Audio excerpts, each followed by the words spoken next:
Hello friends, ఈరోజు మన recipe beetroot తాలింపు. ఎప్పుడు చేసుకునే తాలింపుల్లా కాకుండా ఈసారి నేను చెప్పే విధంగా ట్రై చేయండి. ఎంతో రుచిగా చాలా బాగుంటుంది. So let's start. ముందుగా ప్యాన్లో 2 టేబుల్ స్పూన్ల వేరుశనగపప్పు, 2 టీ స్పూన్ల ధనియాలు, 1 టీ స్పూన్ జీలకర్ర, 6 ఎండుమిర్చి, 1 టీ స్పూన్ పచ్చెనగపప్పు వేసి లో ఫ్లేమ్లో 5 నిమిషాల పాటు వేపుకోవాలి.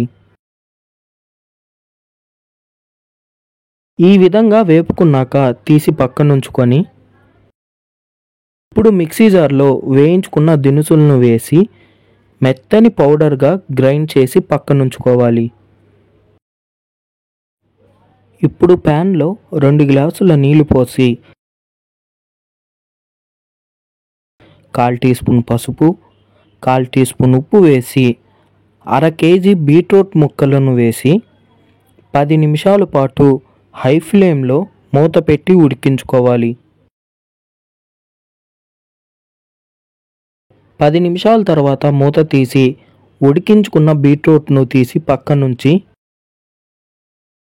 బాండల్లో 4 టేబుల్ స్పూన్ల నూనె పోసి హీట్ చేసుకొని 1/2 టీ స్పూన్ ఆవాలు, 1 టీ స్పూన్ మినప్పప్పు, 1 టీ స్పూన్ పచ్చెనపప్పు, ఓ రెమ్మ కరివేపాకు, 5 తెల్లగడ్డపాయలు వేసి వేపుకొని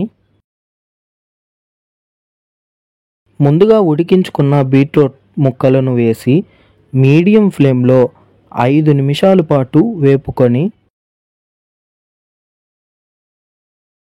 5 నిమిషాల తర్వాత వేయించి గ్రైండ్ చేసుకున్న పొడిని వేసి తగినంత ఉప్పు వేసి బాగా కలిపి దింపే ముందు కొద్దిగా కొత్తిమీర చల్లి దింపేసుకుంటే టేస్టీ బీట్రూట్ తాలింపు రెడీ.